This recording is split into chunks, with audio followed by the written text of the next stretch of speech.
एक राजा के दिमाग में बात आया कि हम जब जन्म लिए तब न जाने उस समय कितने लोग जन्म लिए होंगे, मगर मैं ही क्यों राजा बनूं? इस सवाल उनको दिमाग में खटकने लगा और वो राजभवन में जाकर के अपने गुरु महाराज से पूछे कि हे महाराज, आप मुझे बताने का कृपया करें कि मैं जब जन्म लिया उस समय ना जाने कितने बालक जन्म लिए और मैं ही क्यों राजा बनूं? इसका क्या कारण है? गुरुदेव ने बताया कि हे राजन, एक इस पहाड़ के आगे एक संत रहता है, उससे जाके ये बात का खबर मिल सकती है। राजा ने ऐसा ही किया। वहाँ गए तो देख रहे हैं कि देख रहे हैं कि संत जो है सो अपना मांस खाने जा रहा है, अपना मांस नोच रहा है, लहूलुहान हुआ है। जब नोचता, जब दर्द होता तो फिर पीछे मुड़ जाता, फिर नोचता। राजा देख करके आश्चर्यचकित हो गए कि ये क्या कर रहे हैं महाराज, मैं आपको खाना दे रहा हूँ, आप खाना खाइए। बोले नहीं, मुझे अपना ही मांस खाना है। तब राजा अपना सवाल पूछे कि हे महाराज, मुझे बताने का कृपया करें कि ना जाने मैं जन्म लिया तो कितने व्यक्ति का जन्म हुआ, किसी का फुटपाथ पर, किसी का कहीं हुआ, मगर राजा मैं ही क्यों बनूं? तो उस व्यक्ति ने उन्होंने बताया कि इस चोटी से नीचे एक संत रहता है, वही आपको सवाल का जवाब देगा।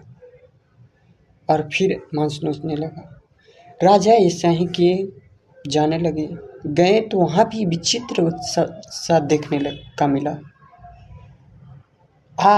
अंगार खाने का चेष्टा कर रहे थे वह व्यक्ति। उन्होंने बोले, हे महाराज, आपको मैं खाना दे रहा हूँ, आप खाना खाइए। तो बोले नहीं, मुझे अंगार खाना है। जब हाथ बढ़ाए तो हाथ जले, तो फिर पीछे खींच ले। जब हाथ बढ़ाए तो ऐसा ही कर रहे थे। तो उन्होंने सवाल अपना रखा कि हे महाराज, मुझे ये बताने का कृपया करिए कि मैं जब जन्म लिया तो ना जाने कितने लोग जन्म लिए, मगर राजा मैं ही क्यों बनूं? तो उन्होंने बताया कि जाओ, एक छोटा सा गांव है, वहाँ एक महिला का डिलीवरी हो रही है, उस बच्चे ने तुझे बताएगा। राजा का आश्चर्य हुआ। नवजात शिशु से सवाल मैं करूं? मगर ऐसा ही किए राजा। गए, वहाँ जा रहे तो सही एक महिला का प्रसव पीड़ा हो रही थी और बोले कि जैसे वो बालक जन्म लेता है, मेरे गोद में आकर के दे दो। ऐसा ही राजा की आज्ञा था, लोग ले आन के दिए।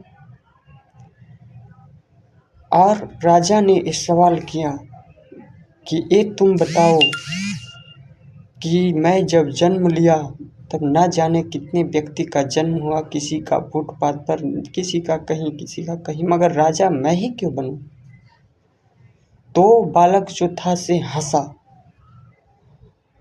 बालक हंसा और बोला कि हे महाराज, जो अंगार खा रहा था से और जो मांस खा रहा था से और हम और आप चारों एक भाई थे। अगले जन्म में चारों तीर्थ स्नान करने गए थे, दूर दूर तक कुछ नहीं मिला, तो जाकर के कहीं गए तो एक थोड़ा सा आटा मिला। उस आटे का 4 रोटी बनाई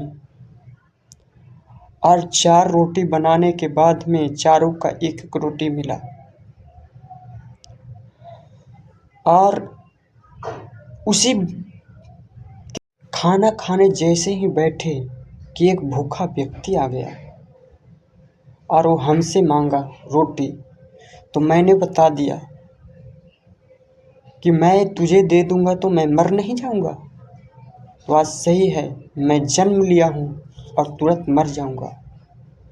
और जो अंगार खा रहा था वो बोला था कि मैं तुझे रोटी दे दूँ तो मैं का अंगार खाऊंगा।